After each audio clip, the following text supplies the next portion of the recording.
Hey, welcome back to February's month. Oh, hey, dude. What are you doing there? No. Oh, did you think I was welcoming you back? Oh, no, man. I was looking behind you. I was just zoning out. I was looking straight through you. I just wasn't focused. I just looking straight through you, bro. I was just looking straight through. Anyway, welcome back to February, the month you've currently been enjoying and almost finished enjoying, or completely finished enjoying, depending on when you watch this. Or I guess if you watch it far enough in the future, you could also almost be almost enjoying, or even in the middle of enjoying, or at the beginning of enjoying, or in any stage of the digestive process of the month of February. But I wanted to welcome you back to this specific February because I've written a thing. Two things. I did it all month, and I did it for you. Are you proud of me? I'm proud. I want to tell you about the first thing. It's called the focus group. You may be like, hey, wait, I remember that. You do. It's because I already wrote that. But that's what this whole year's about. I already wrote it. I'm going to develop it further. I already did develop it further. Can we transition into the next section? Focus group is a play where three people who are signed up for a focus group show up to the room and then have to sit there and wait as nobody shows up to do the focus group. And it's about how they deal with their boredom and what it particularly might mean to them to be bored. So it's the focus group. But they don't actually do any focus grouping. Instead, they do the opposite of focusing. They do boredoming. Before I tell you a little bit more about it, I'm actually going to throw it back to a recorded reading I did of it, which I told you I would do. Notice at the beginning, you're probably going to hear the second thing I made this month because it's part of the show. So have a listen out for that and enjoy this selected highlights of the reading. The focus group. Around a corporate right room board table sit three bored and annoyed looking people, Clark, Mael, and Joe. They tap, fidget, and in general wait for something to happen. There are three signed paper contracts on the table. I'm so bored.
My name is Mael. Oh, nice to meet you, Mael. I'm Joe. Clark. Clark? Where are these people at? They will come. Well, where are they? Try having some patience. It's been 5 minutes. They are running out of valuable survey time right now. That's all I'll say. They always come eventually. Exactly. I just think it's weird. Then they haven't even told us that they were gonna be 5 minutes late. Hey, folks!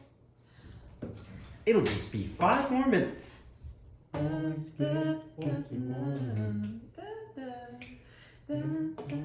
Hey, folks!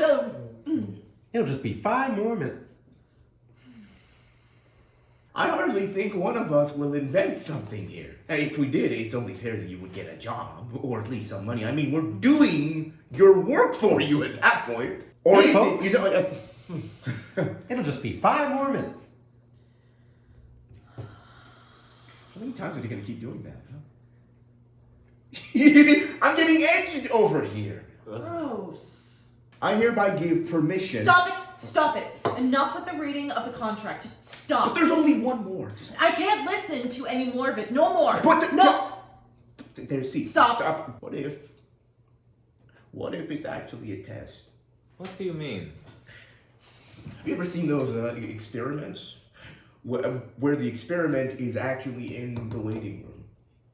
No. For God! How has no one corrected your French before? Oh, that's French too? Clark throws the watch to the ground. They exit. End of play. Actually, it says fan. Sorry. As Mael, I think I should correct you. Fine. Fine. I'm Hal. I just read for Mael, and I thought this was a really fun play as well. I think like it does a lot of real fun things just with like being stuck in the one setting. I think it has a lot of potential to kind of build on these little interactions, and it was funny as well just being the character is sort of the least connected from everything, kind of noticing how I can just kind of jump into that. It just made my brain start to race a little bit with what kind of other things can these characters do, bouncing off just as this crushing sense of boredom just hammers down onto them. So good stuff. It was a really fun play. I enjoyed reading it. I enjoyed doing a cold read. It's a lot of fun as an actor to just get a script in front of you and just kind of go off vibes in general, which was a lot of fun. Big twists and turns. I liked that boredom was actually manifested into a physical being. It kind of does like a bit of a big twist at the end, which isn't really like a twist per se, but it's really fun. I like it a lot. And the little loophole contract thing, that was pretty clever. I liked it. Hey, I'm Daniel. I really enjoyed that play. As an actor, but even thinking about it like from an audience perspective, it's so many twists and turns coming at you, and it keeps you. It's funny because the play's about boredom, but it keeps you locked in on the characters and what they're doing, and like what the kind of, again, shitty people some of them are. I think they kind of all are. Well, not all of them, but it keeps you so invested in them. And then, can I spoilers? Is that fine? Yeah. The boredom glutton. I fucking love that. I fucking love that. That was amazing. I loved it. That was kind of fun. And thanks to the 3 people who showed up in that. I really appreciate it whenever people help me out. So thank you to Daniel, thank you to Emily, thank you to Hal. Here's the focus group. As you can see, it's called the focus group. As you can see, it's 22 pages long and has 3,728 words. If we look at the average from last year's February, all of the plays averaged out to 3.8 pages, which, boom, and 996.26 words. So 0.25. So clearly doing a lot in a month, if we times this by 4, it's roughly equal to that. So it seems like a lot, but this actually, the average there is more words in total. But 3.8 pages times 4 definitely does not equal 22. So page-wise, up we go. For themes, I've got themes of boredom, and I've also got themes of feminism, because that's another thing that I tackle in this play. As these characters struggle through their boredom, I kind of noticed that, not to be mean to you men, but sometimes you like to do certain things while talking. I just noticed them. So in this play, I have a person who feels personally attacked whenever the things are pointed out about them. And that person also just happens to have a few habits of speaking that come up in conversation that they're not annoying, they're not bad, but I think you should be aware when it's something you tend to do.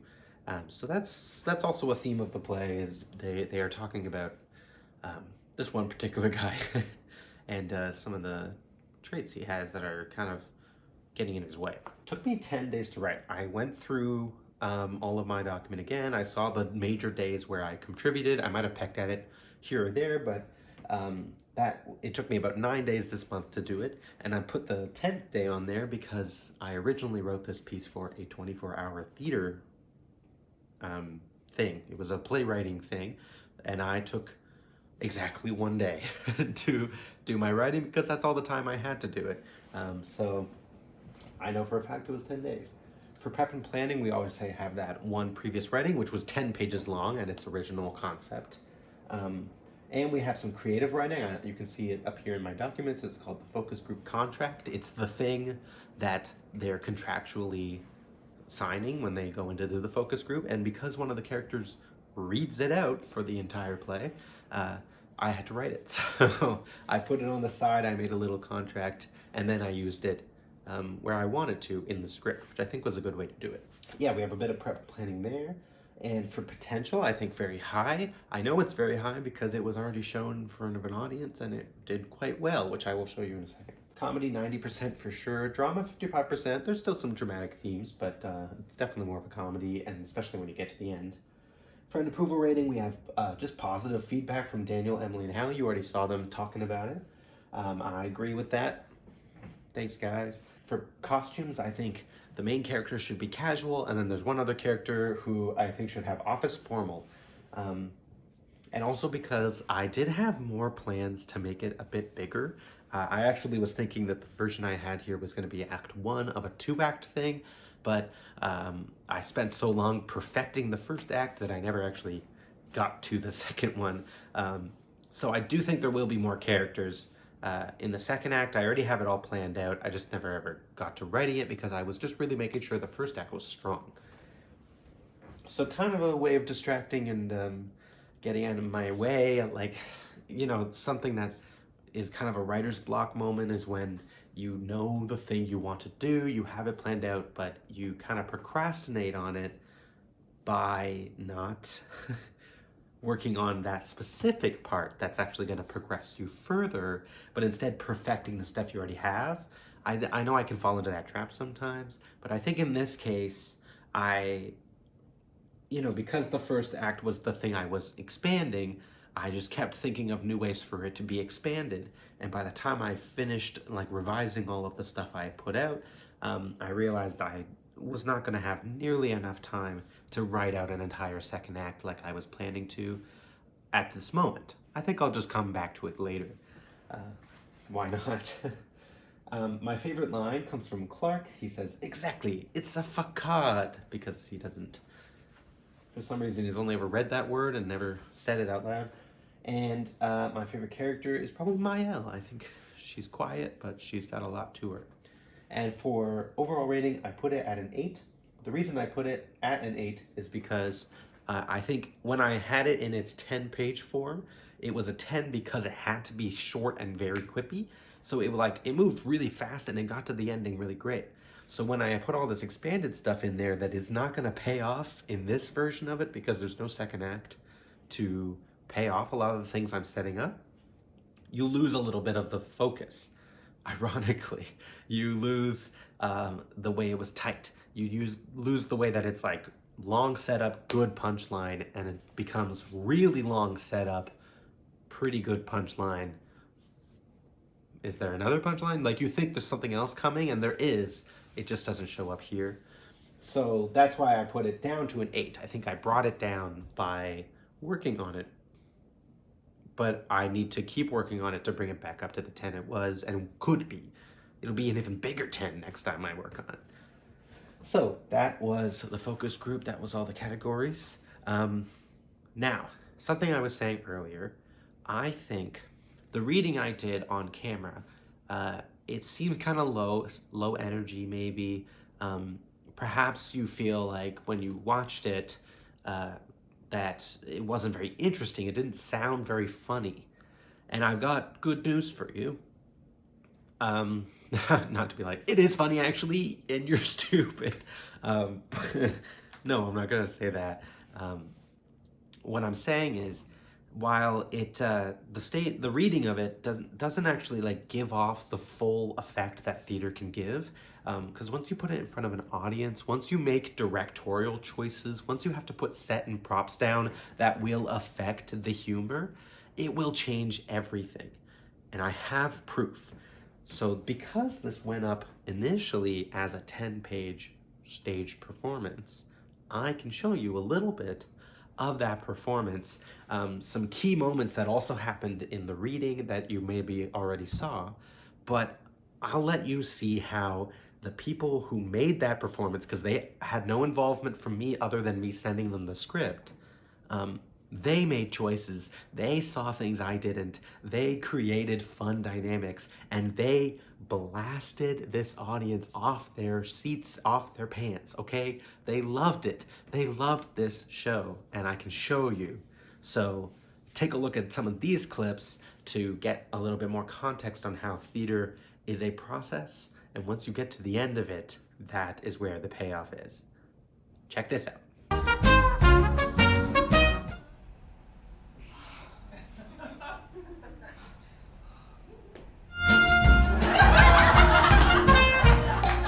Shut up for a second. Exactly, it's a facade. This is very unprofessional. Just be 5 more minutes.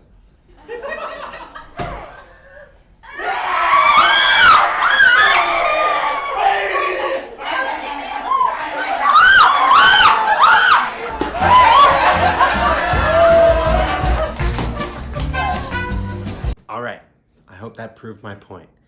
So now it's the end of the video. I'm gonna come back at you next month with another great play. Although I do have an inkling that the play I'm working on next month may not be something I can share with you because it's actually probably gonna get put to stage rather soon. So what I might do is do the video and just explain the play, and then later show you some clips from it, and not have a reading of it because I don't want to spoil anything and I'm still working on it. So I've got that to say about next month. You'll see that next month though.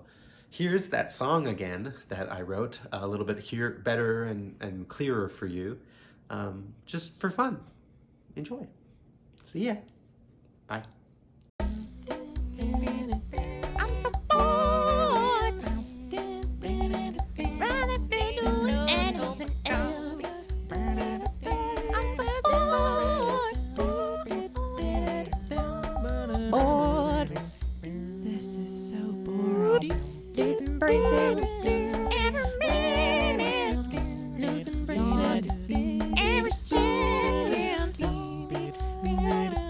I'm so bored. Wouldn't you rather be doing losing focus? I'm so bored. Losing focus. I'm so bored. I'm so bored. It's boring. So bored. Oh my God. So boring. So bored.